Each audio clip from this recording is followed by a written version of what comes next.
Hello everybody and thanks for joining me. Today I'm tying a nice little lock pattern called the McClaren. This works really well as a top dropper or as a bob fly.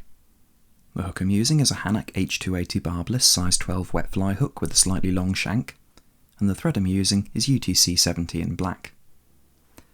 For the tails on this fly, I'm going to use some golden pheasant crest feathers, and then to rib the body I'm using some oval tinsel. This is a nice fine silver one from Vineyards. To dub the body, I'm using some black seal's fur, and as you can see I like to snip the corner off my bags to make it easier to get them out of the packet.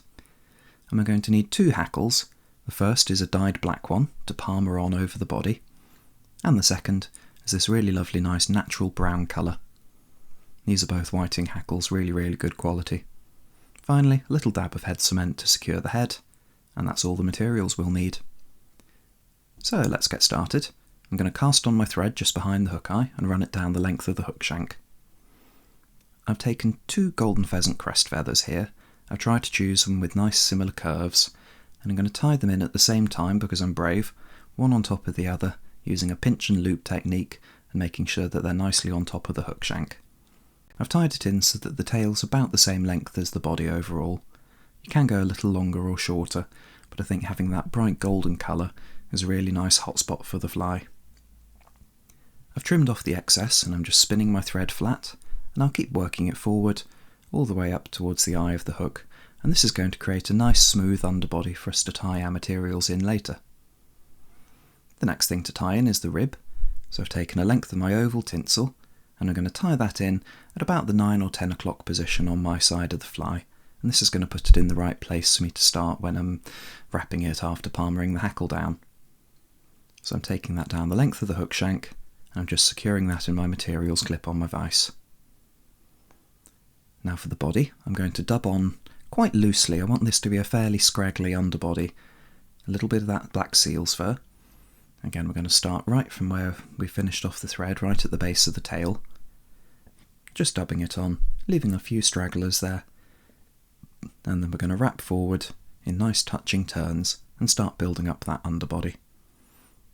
I do like to leave a little bit of scruff with these. I think it blends really nicely into the palmered body hackles, and this applies to a lot of the loch flies, and the Irish and Scotch style loch flies. Just need a little extra pinch of the fur there. I'm going to keep wrapping that forward, and you'll notice that I turn my vise on its side whilst I'm dubbing. That's mainly so I don't poke my finger on the end of the hook. With the body dubbed, I'm going to apply a little bit of wax to the thread and tie in my first hackle, which is going to be the black body hackle. Just tying that in about 3/4 of the way up the hook shank. I'm doing about a 75 to 25 split for black to brown. You can adapt as you like.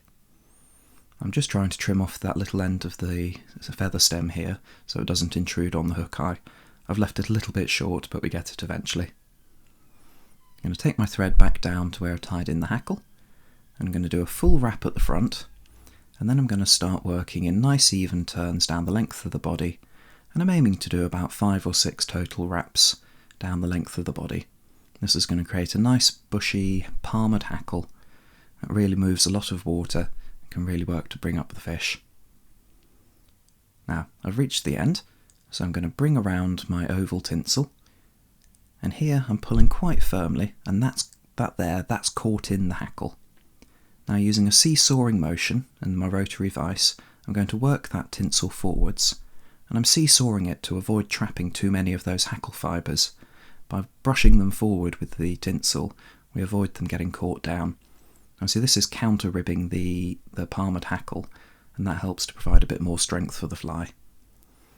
I've removed those extra turns of thread that we made using the rotary vise, and I'm making a few tight turns right over the top of that tinsel at the end, and then coming in with my scissors and trimming it away.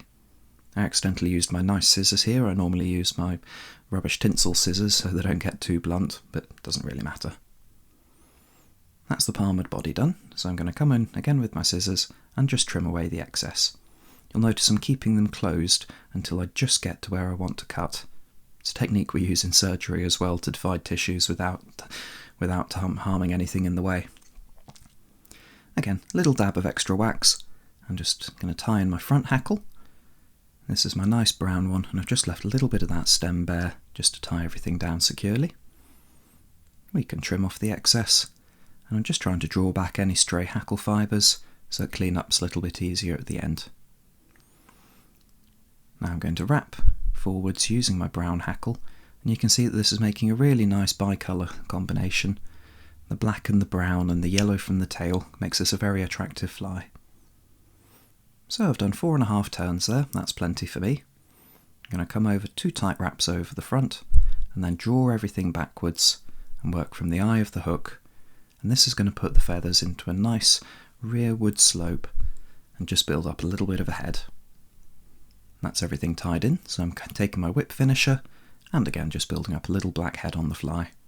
You want to be careful not to crowd your hook eye here, it's easy to get overexcited with that front hackle. Now we can come in with our scissors, trim away the excess and trim away the thread. This is my little Stonfo dubbing agitator velcro on a stick thingy. Very, very useful tool. It was about £5, heavily recommend getting one. Got a little comb on one end and a bit of velcro on the other, just to tease out that seal's fur. And after the clean-up, here's the finished fly. So it's a really nice pattern, looks both natural and with a little bit of attraction at the same time. Give this one a go, it's an easy enough tie, and I'll catch you next time.